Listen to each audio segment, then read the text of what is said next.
What is up, YouTube? Welcome to the channel. I'm Shotgun Shogun, and this is another Let's Read Stove comments. I am super excited. As you can tell, we're going to try to find some really solid posts today. Let's get it, boys. First off, E7 balance team in a nutshell. Hold on, I need to turn this down because this is actually really loud in my headphones, or in my thing. Balance, E7 balance team in a nutshell. Release new unit, buff unit to counter OP heroes. Boom. Release an artifact to make Rimuru even more OP. What Rimuru? The Teiyu Rimuru? Is that what they're thinking? Is that what they're going with? E7 community of complainers in a nutshell. Can't read, can't spell, and they think that they're much more witty and smart than they are. You in a nutshell. Damn, Dave Potato. Fuck, dude. Oh my God, somebody call the ambulance. But not for Dave Potato. That's right. Great shot right in the nuts. Got him. Fucking Dave Potato. Yo, how's bootlicking working out for you? Can't read, can't spell, think that they're much more witty. Yes, that's totally you. I'm pretty sure that that's not how you use this meme. I haven't seen this meme in a long time, but I'm pretty sure this is not how it's used. Rimuru is my most hated hero in the game, bar none. I dislike him so much that I pre-ban him every single RTA match. I might grow some balls someday and build counters to him, like Satangelica or Fire Hand Guy. I prefer calling her Rimuru. What does that have to do with anything? Dota player, what does that have to do with anything? Her? Clueless.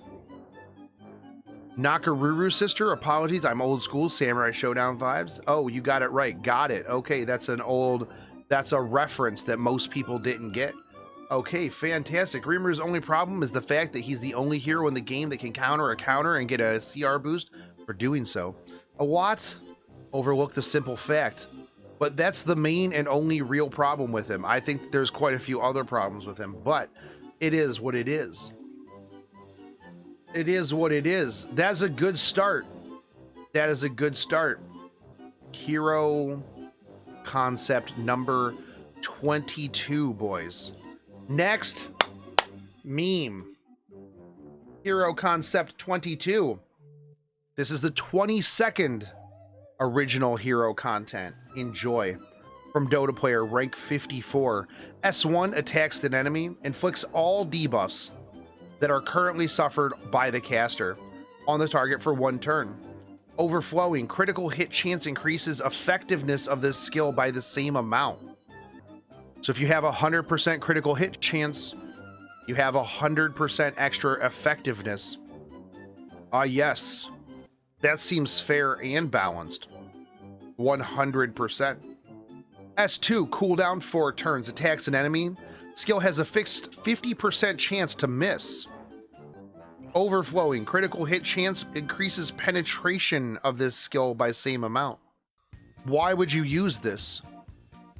If you have a 50% chance to miss, I think that this skill is the whole circus, unless it scales off of a ridiculous attack and you have a Hua Young situation where it doesn't matter if you hit or not. If you S3 into a water unit, who cares? 4 turn cooldown on the S3. Increase attack of the caster by 120%. And decrease defense and speed of the caster by 60% for 1 turn each. Increase combat readiness of the caster by 100%. This skill cannot trigger a counter attack. Increase the attack of the caster by 120%. That's a lot of percents. Your defense and your speed are reduced by 60%, but you just take the next turn. So you instantly delete something, maybe, and then you die. Can the decreased defense and decreased speed be cleansed? Can you be just CR pushed by Amelia or Oxlots? Build crit rate plus damage, no stats wasted, but always face the risk of missing on the S2. Build crit rate plus pure attack. Not afraid of missing, but wastes 100% crit rate. In my opinion, this is what a balanced one-shot hero would be like. You have to pay the price of being strong instead of just being broken without any drawbacks. This, ladies and gentlemen, is what a balanced one-shot character looks like. So the idea with the S2 is that it can pen enough armor to one-shot on a miss. That's interesting. The S3 says it can't trigger a counterattack. Did you mean skills like Politis S2? It's an attack. It doesn't trigger Politis's S2 because it's an attack. It says, oh wait, hold on. No, it does. Okay, yeah, never mind. Increase attack. Okay, it's a passive or a non-attack. All right, never mind. I'm dumb. I'm the clown right here. I'm the clown. Yeah, so it wouldn't trigger Politis, right? Stat-wise, it will be hard to one-shot on a miss. Because you have to spare a lot of stats on 200% crit rate and survive. Wait. That's what it means. Overflowing critical hit chance. This man wants you to literally waste critical hit chance on your unit.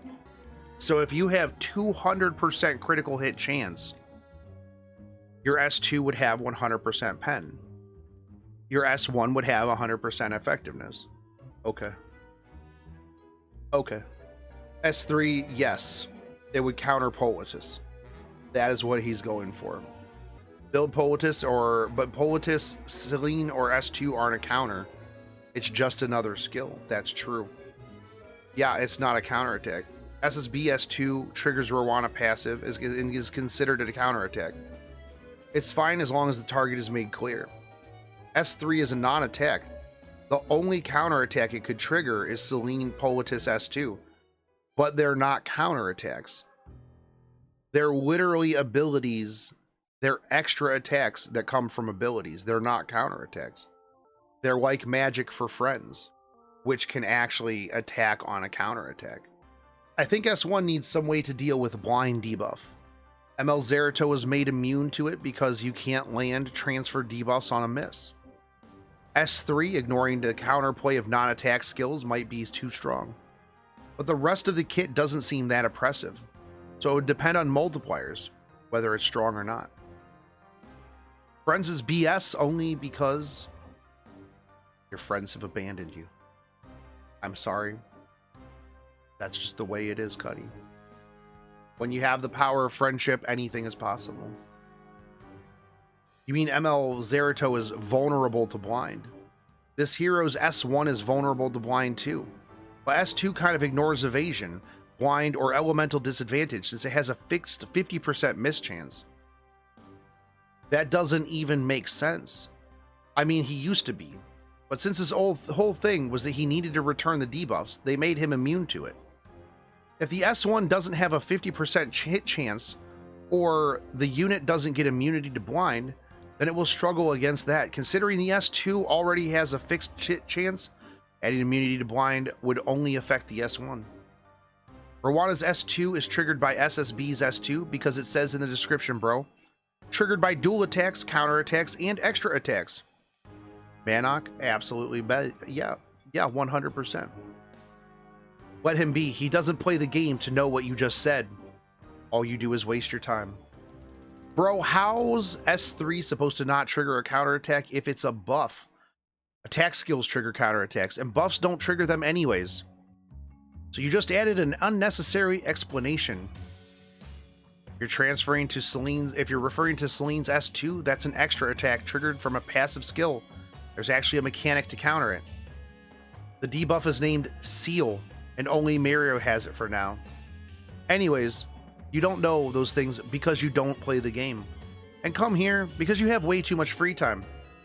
My advice to you is to leave this community for real, or to come with suggestions as long as you play the game and know the mechanics. Damn.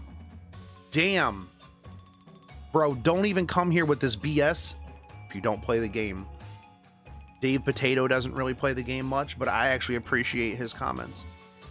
TC continues to demonstrate his lack of understanding of the game mechanics and terminology, which brings into question his ability to competently design a balanced character. SSB, Selene, Politis S2s are not examples of counterattacks.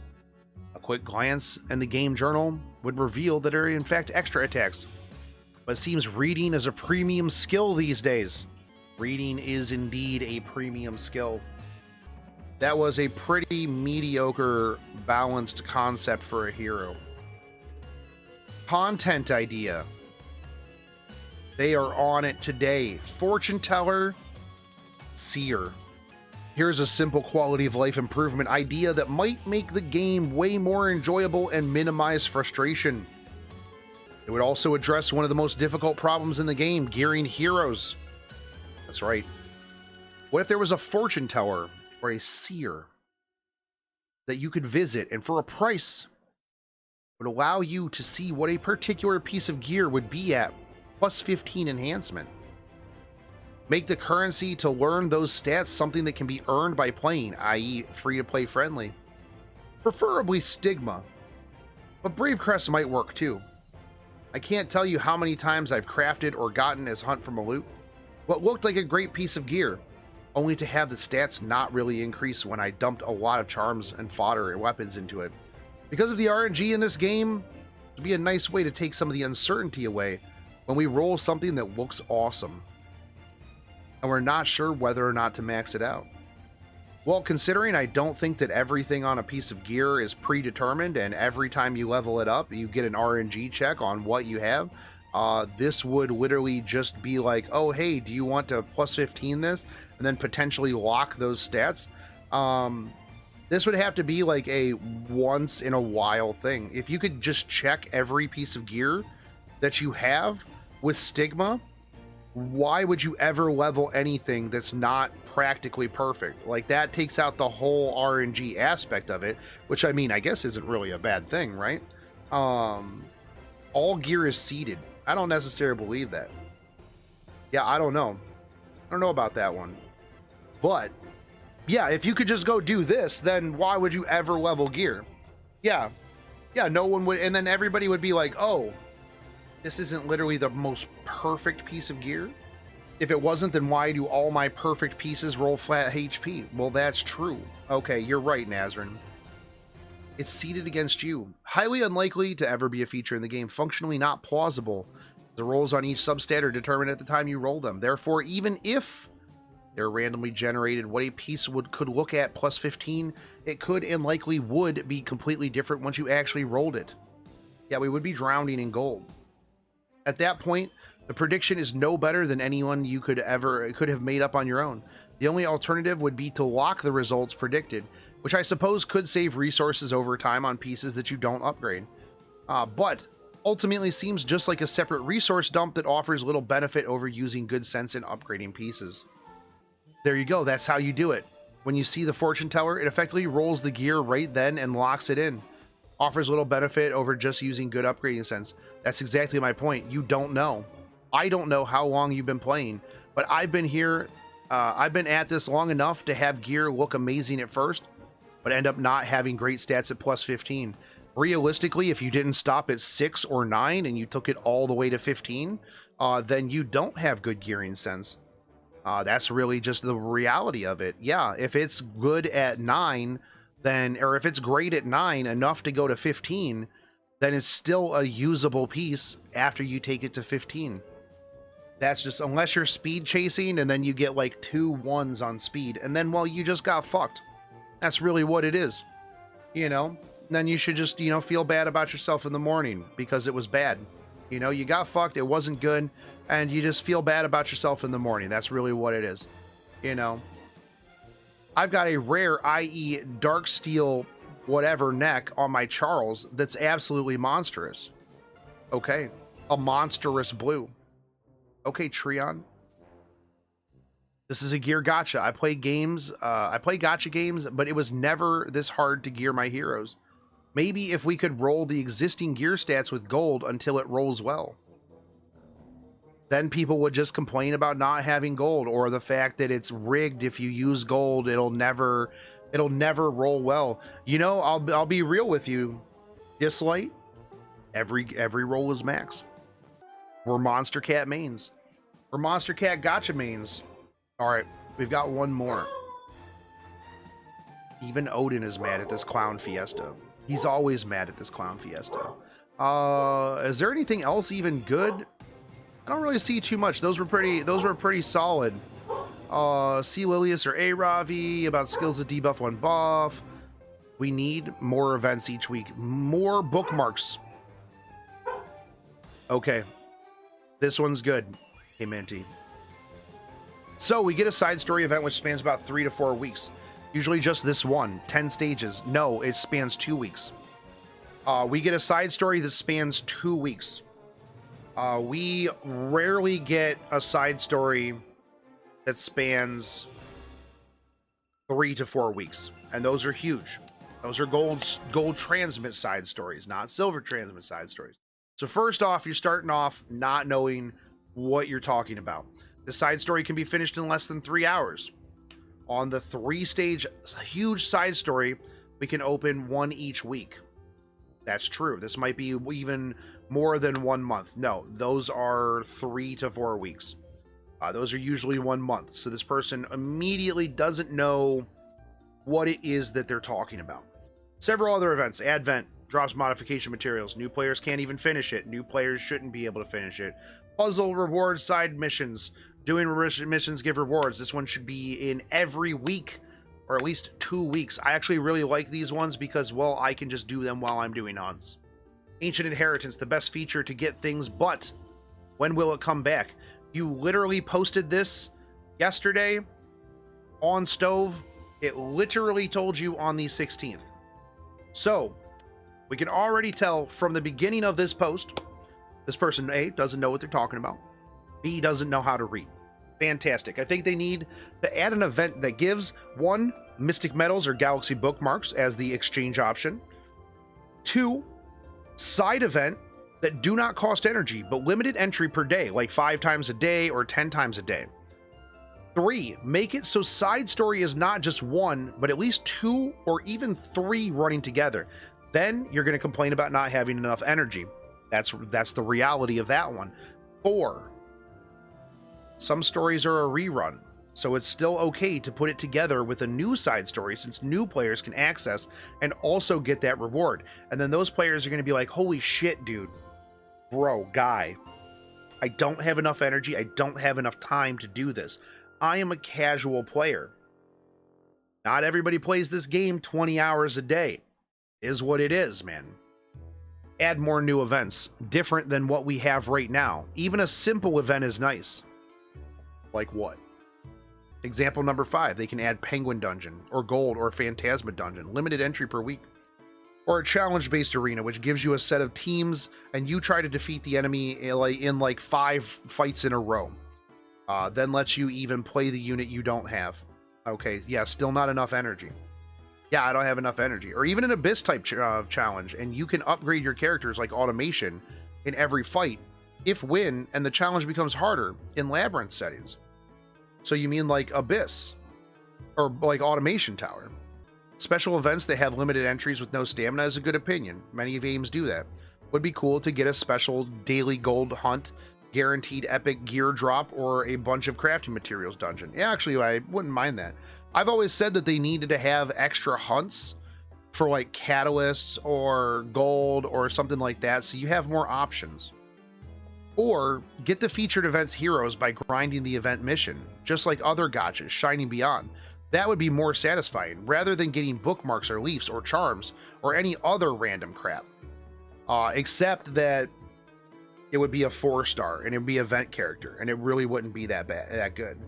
Yeah, special events with limited entries. Isn't that Lab and Abyss? That's crazy. I know. Yeah, wow. Man, if only they put something like that into the game, where every day you could do a certain thing. But, you know, yeah, it would have limited entries. Yeah, that's crazy. Yeah, that's wild. Yeah, Minty, yeah. Why wouldn't they put something like that in? Man, yeah, nobody uses free heroes, really. Yeah, they would complain that the hero's underpowered and it is not worth anything. I think they mean they want the actual 5-star character to be grindable from the event as well. Yeah, no, dude. Yeah, no, dude.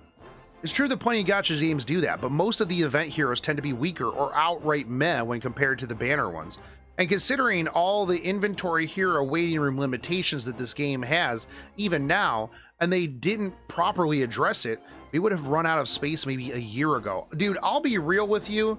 Like, if you have your entire hero inventory maxed out, you have your entire waiting room maxed out, and you're still having more heroes, bro, maybe you need to stop. Maybe you need to be on that Hoarders show. You know, maybe that is, that's where you need to go. Because let's be real, I have more 6 stars than you. I have more gear than you. And I don't actually have that big of a problem. I do sometimes, but that's because I'm lazy and I don't clean up after myself. That's the reality of it. And I keep like every 2-star just in case it ever becomes limited, and I can 6-star everything in the entire game. So yeah, Mirrodin, if you're having problems right now with the hero inventory waiting room, then feels bad, man. Stop being like a hoarder with your porcelain dolls and beanie babies. I just recently got from playing Shining Beyond Emma, an ultra rare top tier acolyte. An ultra rare hero basically means the highest base stats in the game. Pretty damn good for a free to play and top tier waifu that I might add. The good thing about Shining Beyond is that even free to plays can get limited heroes just by playing the game. No RNG. Don't even have to pity. Wow. E7 gives you a free limited hero every collab. Not sure what you're talking about. But if you think every banner hero that comes out should be able to be gotten for free, then you're smoking some copium. Literally. True. Probably since they make 90% of accounts pity everything and those breadcrumb rewards aren't anything, they probably want to have Ancient Inheritance once a year. Or in 5 days.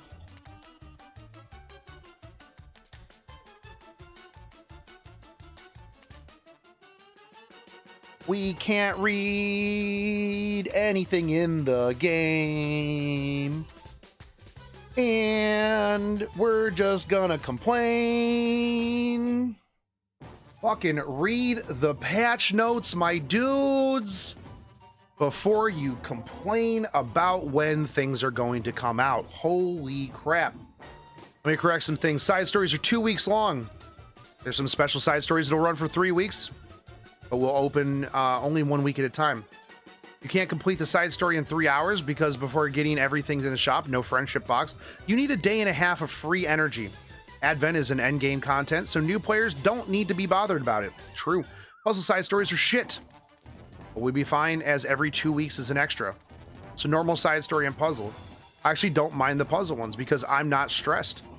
I can do my other shit while also doing the side story. I can spend my energy where I want to spend my energy. Mystic medals or galaxy bookmarks as the exchange option. Disagree, but will increase the amount of players with toxic teams. Not true, because let's be real, you're not going to pull those units anyways. Side events that don't cost energy, but are limited to entries per day. Not necessary as a change, but fine. Make it so the side story is not just 1, but 2 or 3 running together. Fine if it's puzzle plus side story. Otherwise, you need energy to farm gears. Add more new events. Different variety will be fine. True. As mentioned, there's a rarity that side stories are more than 2 weeks. The only 3-week events are collabs, Valentine's, summer, and Christmas.